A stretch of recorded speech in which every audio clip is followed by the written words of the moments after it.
Have you ever said something in English and immediately wanted to disappear into the ground? Have you ever made a mistake so embarrassing that your face turned red and you couldn't look anyone in the eye? Oh, yes. I have so many stories like that. Well, today we're sharing our most embarrassing English moments. And trust me, these stories are so funny, so relatable, and so human. If you've ever felt embarrassed about your English, this episode is for you. Let's laugh together and remember that mistakes are just part of the journey. Hello everyone, and welcome back to English with Mr. E, where learning English is easy and fun. I'm your host, and this is my wonderful co-host. Hello, everyone. Thank you so much for being here with us today. Before we dive into our embarrassing stories, please do us a huge favor. If you enjoy this episode, click that like button right now. Yes, and don't forget to subscribe to English with Mr. E. When you subscribe, you join our learning family, and you never miss an episode. Share this with a friend who needs to hear that it's okay to make mistakes. Let's help each other feel better about our English journey. Okay, I am so ready for today's topic. I have been waiting to share these stories. You sound very excited. Are your stories that good? They're not good, they're terrible, but in a funny way. That's the spirit. Let's start. Who wants to go first? I'll go first. I need to get this off my chest. Okay, tell us your story. What happened? All right, so this happened about 2 years ago. I was at the airport traveling to another country for the first time alone. Okay, airports can be stressful. Very stressful, especially when English is not your first language. So I went through security and I had to put my bags on the scanning belt. Right, the security check. Yes. So the security officer, he looked at the screen and then he looked at me. He said something, but I didn't understand because I was so nervous. What did he say? I think he asked if I had any liquids in my bag, but I only heard the word bag, so I thought he was asking me to open my bag. Oh no. So I opened my bag and guess what was on top? My underwear. Clean underwear, but still. Oh no. And I just pulled it out. I held it up in front of everyone like, yes, this is my underwear, thinking he wanted to see inside my bag. You didn't. I did. And the security officer's face, he looked so confused. He said, no, ma'am, I just asked if you have water or liquids. Oh no. What did you do? I just stuffed everything back in my bag so fast. My face was so red, I couldn't even look at him. But did you get through security okay? Yes, he was actually very nice about it. He was trying not to laugh, but I could see his shoulders shaking. See, that's the beautiful thing. He didn't judge you. He probably thought it was a funny misunderstanding. You're right, he was kind about it, but I still think about it sometimes and cringe. But here's what I love about your story. You didn't understand perfectly, but you tried to communicate. You didn't freeze. You took action. I never thought about it that way. Yes, you could have just stood there silently, too scared to do anything, but you tried to communicate. That takes courage. Thank you for that perspective. I always thought of it as just a stupid mistake. Not stupid. Human. We all have moments like this. Do you have an airport story? Oh, I have an airport story. Want to hear it? Yes, please. Okay, this was many years ago. I was traveling to a country where I didn't speak the language very well. I was trying to be confident, practice my language skills. That's good. I got to the airport and I needed to ask where the bathroom was. In that language, the word for bathroom sounds very similar to another word. Very, very similar. What word? Well, let me tell you what happened first. I walked up to an airport employee, a young woman. I smiled confidently. I said what I thought meant, "Excuse me, where's the bathroom?" And... But I accidentally said, "Excuse me, where is the beer?" No! Yes, I asked her where I could find beer at 8 in the morning. What did she do? She looked at me very strangely. She pointed to a bar area and said, "The bar is over there, but it's closed. It's too early for beer, sir." Oh, no. And I was so confused. I thought, why is she talking about a bar? I just need the bathroom. So I kept asking, beer? Beer? Pointing around. You made it worse. I made it so much worse. Finally, I just did the international signal. You know, the crossed legs dance that everyone knows means bathroom. The potty dance. Yes, and her face changed immediately. She said, "Oh, bathroom, not beer." And she pointed me in the right direction. Did you explain the mistake? I was too embarrassed. I just said thank you and walked away very quickly. I would have done the same thing. But you know what I learned from that experience? Body language is universal. When words fail, gestures help. That's true. When I don't know a word, I use my hands a lot. And there's nothing wrong with that. Communication is not just words. It's gestures, facial expressions, context, everything. I never feel bad about using gestures now. It's just another tool. Exactly. Use every tool you have. There's no shame in that. Oh, I have a restaurant story. Can I share it? Oh, of course. I love restaurant stories. They're always interesting. Okay, so this was on a date, a first date. Oh no, the stakes are high. So high. I was already nervous because it was a first date, and the restaurant was fancy, very fancy. Fancy restaurants can be intimidating. The waiter came to our table. He looked very offended at first. He said, "Excuse me, sir," very coldly. Oh no. And I realized my mistake immediately. I tried to fix it. I said, "No, not you. This. Is this chicken?" Pointing at the menu desperately. Did he understand? Finally, yes. His face relaxed. He even smiled a little. He said, "Yes, sir. That is chicken, not me." Did he make a joke? He did. He brought my food later and said, "Here is your chicken, sir. I am the waiter." And he winked. He had a good sense of humor. He did. He could have been rude, but he chose to be kind.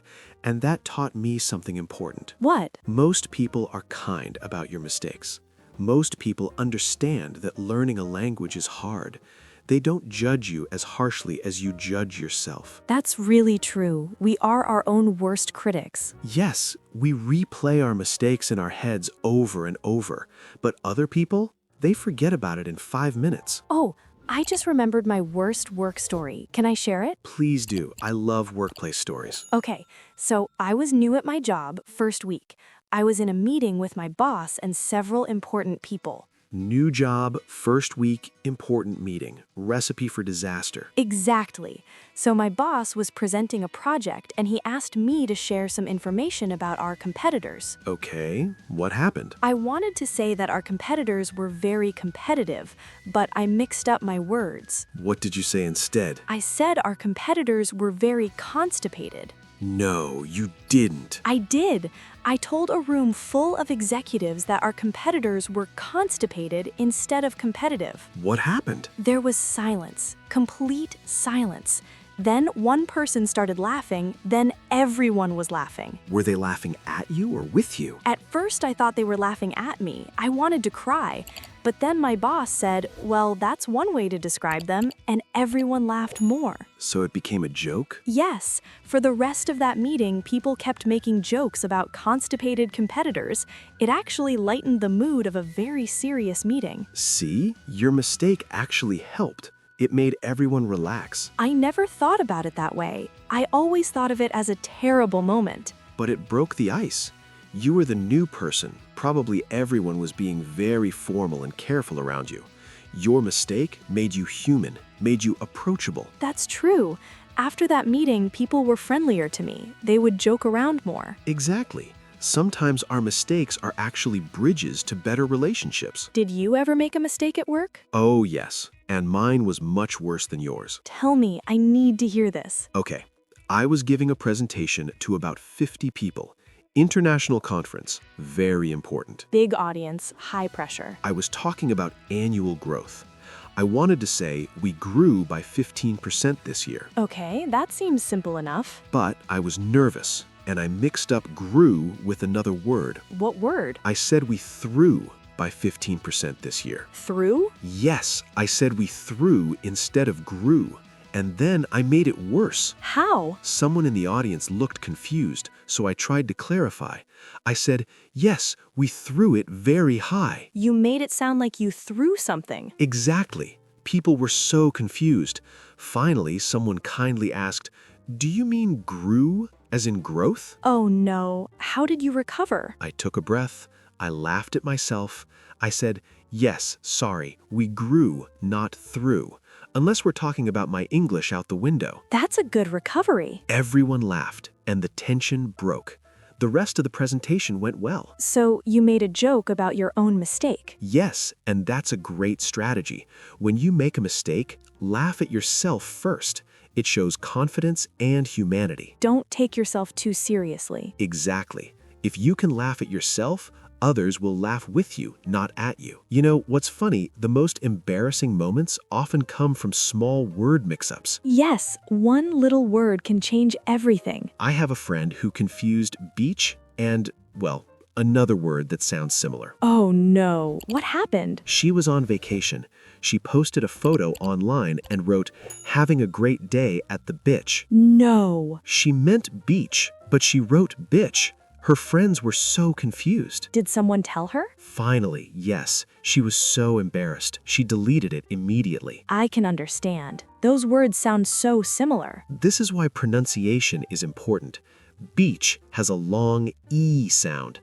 Bitch has a short I sound. Small difference, big meaning change. Beach, bitch. Beach, bitch.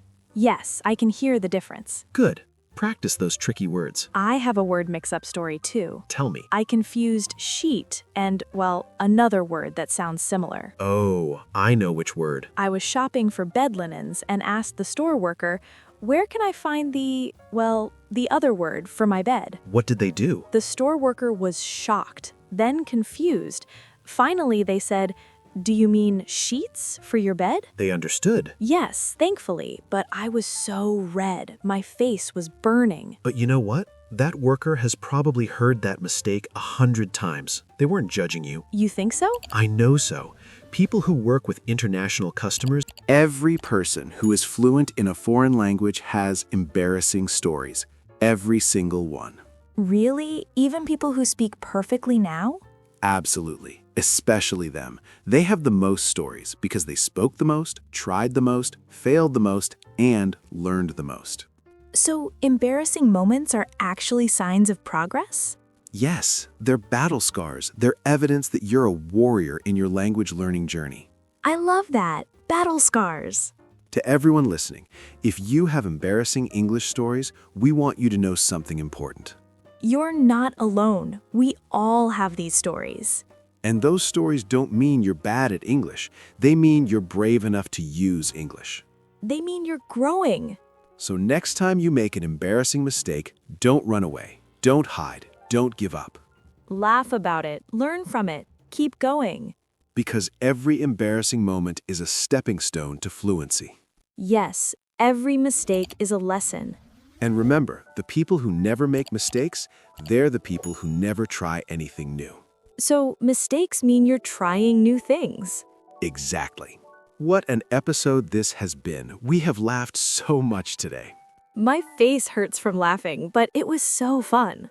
We shared underwear at airports, beer confusion, swimming food, constipated competitors, and so much more. Those stories will stay with me forever. And we hope these stories helped you feel better about your own English journey. Remember, everyone makes mistakes. You're not alone. Now, we want to hear from you. In the comments below, tell us your most embarrassing English moment. Don't be shy. We shared ours, now share yours. It can be one sentence or a whole story. We want to read them all. Let's create a space where we can all laugh together and support each other. And please, if you enjoyed this episode, click that like button. It helps us so much. Subscribe to English with Mr. E if you haven't already. We have more fun episodes coming. Share this episode with a friend who feels embarrassed about their English mistakes. Help them laugh and feel better. Thank you so much for listening today, everyone. Remember, your mistakes don't define you. Your courage to keep trying defines you. So keep speaking, keep making mistakes, keep learning, keep laughing. Until next time, be brave, be bold, and don't be afraid to be embarrassed. Because today's embarrassment is tomorrow's funny story. Goodbye, everyone. See you in the next episode.